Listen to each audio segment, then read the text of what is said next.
भूटान अपनी प्राकृतिक खूबसूरती, शांत वातावरण और सस्ता देश होने के कारण पर्यटकों की पसंदीदा जगह है। यहाँ पर पूरे बरस पूरी दुनिया से लाखों की संख्या में पर्यटक आते हैं, जिनमें सर्वाधिक भारत से होते हैं। भारत और भूटान के बीच खुली सीमा है, लेकिन अब तक दोनों देशों के बीच आने जाने पर कोई प्रवेश शुल्क नहीं लिया जाता था। लेकिन अब भूटान ने नियमों में बदलाव किया है। नए नियमों के मुताबिक जुलाई 2020 से भारतीय पर्यटकों को भूटान जाने के लिए हर रोज के हिसाब से 1200 रुपए प्रवेश शुल्क देना होता है। भारत के अलावा बांग्लादेश और मालदीव के पर्यटक भी यह शुल्क अदा करते हैं। इसे सस्टेनेबल डेवलपमेंट फीस का नाम दिया गया है। मैं तो भूटान की संस्कृति और प्रकृति प्रेम का कायल हूं। छोटे से इस हिमालय देश की बड़ी बड़ी कहानियां अचंभित करती हैं। भूटान ने अपनी कल्चर के संरक्षण को सदियों तक वैश्विक दूरियां बनाए रखी हैं। पश्चिमों देशों की मानिंद आधुनिकता की दौड़ में कभी शुमार नहीं रहा है। आप जानकर हैरत में होंगे, करीब 8 लाख की आबादी वाले देश में इंटरनेट और टेलीविजन की एंट्री 20वीं सदी से बिल्कुल आखिरी में हुई। 1970 में पहली बार किसी विदेशी पर्यटक ने भूटान की धरती पर अपने चरण रखे। यहाँ पर्यटन के द्वार खुले 50 बरस हो गए हैं। इस स्वर्ण जयंती काल के दौरान कहीं आमूल चूल बदलाव हुए हैं, तो कहीं कहीं कड़ाई की इंतहा भी देखने सुनने को मिलती है।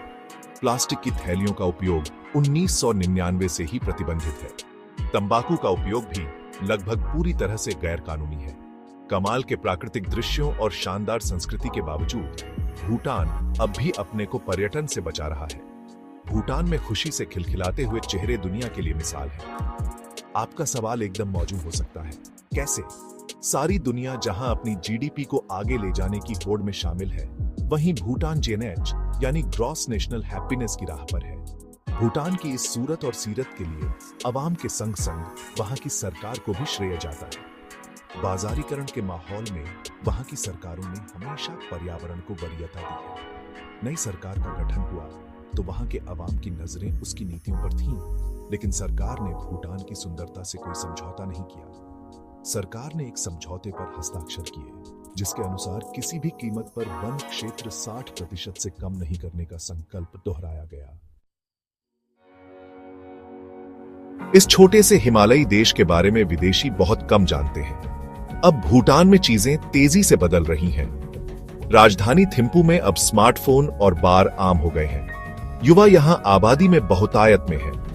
उन्होंने सोशल मीडिया को आसानी से स्वीकार कर लिया है। स्ट्रीट फैशन में बदलाव है। राजनीति में ज्यादा खुलकर चर्चा हो रही है।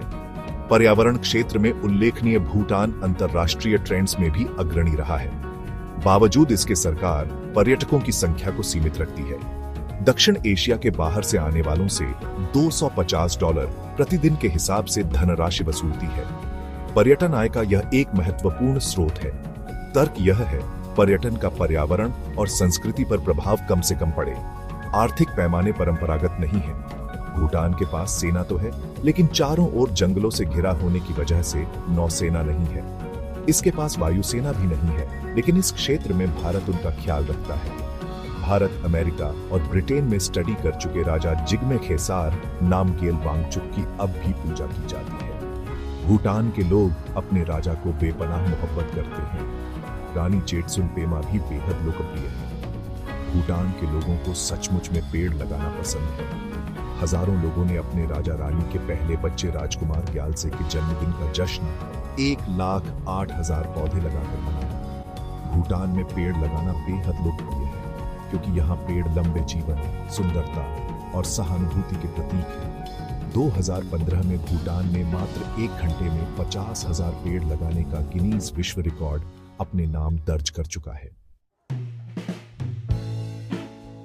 भूटान की संसद ने इस शुल्क को लगाने के लिए tourism levy and exemption bill NF Bhutan 2020 bill को मंजूरी दी है।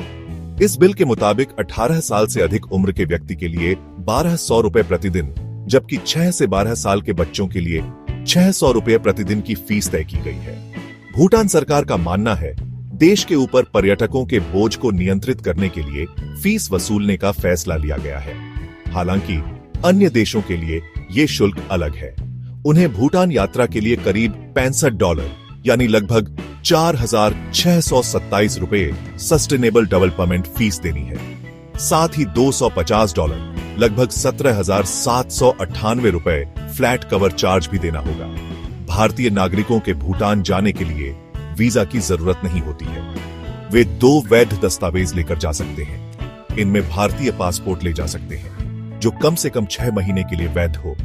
वोटर आईडी कार्ड भी मान्य है।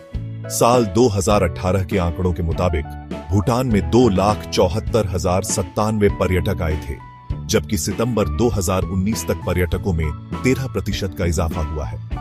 2020 की दुनिया सबके सामने है। कोविड-19 को लेकर चौतरफा हाहाकार है। 2018 में 2017 के मुकाबले 7.61% की बढ़ोतरी हुई थी। कुल पर्यटकों में भारत से आने वाले पर्यटकों की संख्या सबसे ज्यादा थी। भारत से 1,91,896 पर्यटक भूटान गए थे।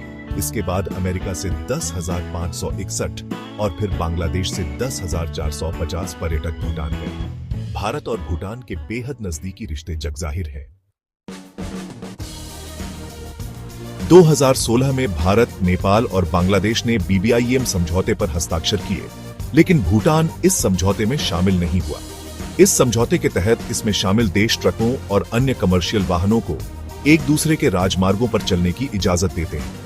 BBIEM समझौते से भूटान के पीछे हटने का कारण पर्यावरण को लेकर उसकी चिंता ही थी। वह अपने यहाँ वाहनों की आवाजाही को नहीं बढ़ाना चाहता था।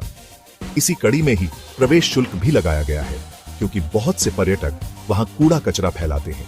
इससे पर्यावरण को नुकसान पहुंचता है। हरित होने के अलावा भूटान की दूसरी बड़ी खूबी यह है कि सालों से वहां प्लास्टिक के कई सारे प्रोडक्ट बैन हैं। वहां आपको प्लास्टिक के बैग और बोतल जैसा कुछ भी नहीं मिलेगा। भूटान ने इन पर बैन कर रखा है। इसके अलावा प्रदूषण रहित होने के लिए भूटान ने अपने यहाँ सिगरेट और धूम्रपान पर भी पाबंदी लगा रखी है। कहते हैं वर्तमान में भूटान ने खुद को पूरी तरह स्मोक फ्री बना लिया है। अगर कोई इंसान वहां पब्लिक प्लेस, आइनफिस या फिर पब और बार में भी सिगरेट पीता है तो वह गुनाह कर रहा है। उसे कानूनन सजा हो सकती है। जीवाश्म ईंधन की बढ़ती मांग वहां की बड़ी समस्या बन रही है। इससे निपटने के लिए भूटान सरकार ने इसके वैकल्पिक स्रोतों को बढ़ावा दिया है।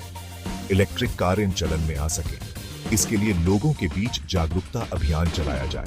वह यही नहीं रुकी है, उसने LED लाइट्स और इलेक्ट्रिकल पब्लिक ट्रांसपोर्टेशन की दरों में सब्सिडी का इंतजाम किया। साथ ही वह ग्रामीण परिवारों को मुफ्त बिजली देने के लिए कदम उठा रही है, ताकि वहां के लोगों को खाना बनाने के लिए लकड़ी जलाने की जरूरत न पड़े। खबर है कि वहां की सरकार पेपरलेस होने की दिशा में भी बात आ रही है।